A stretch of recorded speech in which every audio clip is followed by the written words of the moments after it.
Leviticus is the third book of the Old Testament, and it is a part of the Torah, the first 5 books of the Hebrew Bible. The book is primarily concerned with the laws and rituals of the Israelite community, and it is believed to have been written by Moses. The book is divided into 27 chapters, and each chapter covers a different topic related to the laws and rituals of the Israelites. In this explanation of Leviticus, we will explore the main themes and topics of each chapter.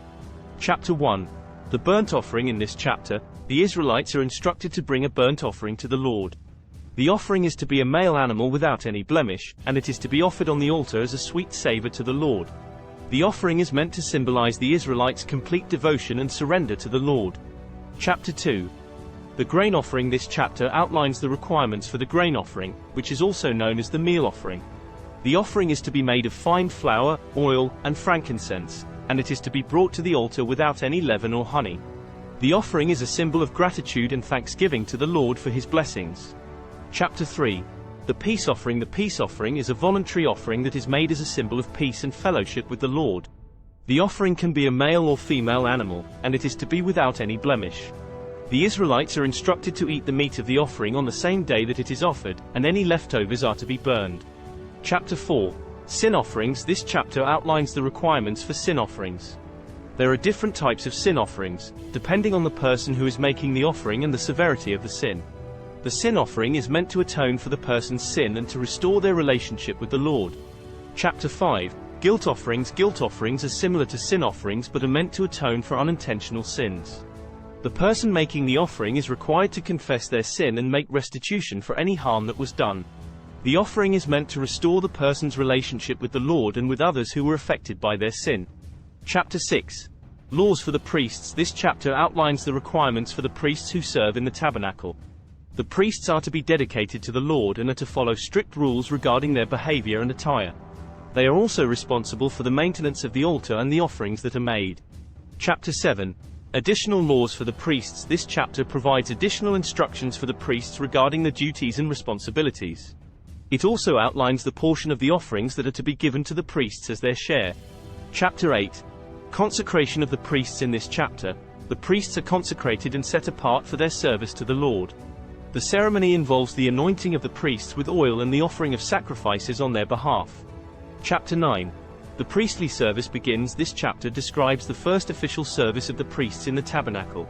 Aaron, the high priest, offers a sin offering and a burnt offering on behalf of the people, and the people worship and give thanks to the Lord. Chapter 10. The death of Nadab and Abihu. This chapter tells the story of the death of Nadab and Abihu, 2 of Aaron's sons, who offered unauthorized fire before the Lord. The story serves as a warning to the priests and to the people to take the Lord's commands seriously and to offer only what is authorized. Chapter 11. Clean and unclean animals. This chapter outlines the dietary laws of the Israelites. The Israelites are forbidden from eating certain animals, including those that do not have cloven hooves and those that do not chew the cud. The chapter also discusses the importance of cleanliness and hygiene. Chapter 12. Purification after childbirth. This chapter outlines the requirements for purification after childbirth. A woman who gives birth to a male child is considered unclean for 7 days, and then she must remain in a state of purification for an additional 33 days. If she gives birth to a female child, the period of uncleanness and purification is extended to 14 and 66 days, respectively. Chapter 13. Leprosy and skin diseases. This chapter provides detailed instructions for identifying and dealing with leprosy and other skin diseases. The Israelites are instructed to bring those who are suspected of having leprosy to the priests, who will examine them and determine whether or not they are unclean. Those who are found to have leprosy are to be isolated from the community. Chapter 14. Cleansing from leprosy. This chapter outlines the requirements for the cleansing of those who have been healed of leprosy. The person is required to go through a process of purification, which involves the offering of sacrifices and the use of specific herbs and oils. Chapter 15. Sexual impurity. This chapter discusses the laws regarding sexual impurity. Men and women are both instructed to maintain cleanliness and avoid sexual contact during menstruation and after ejaculation. The chapter also outlines the requirements for purification after sexual contact.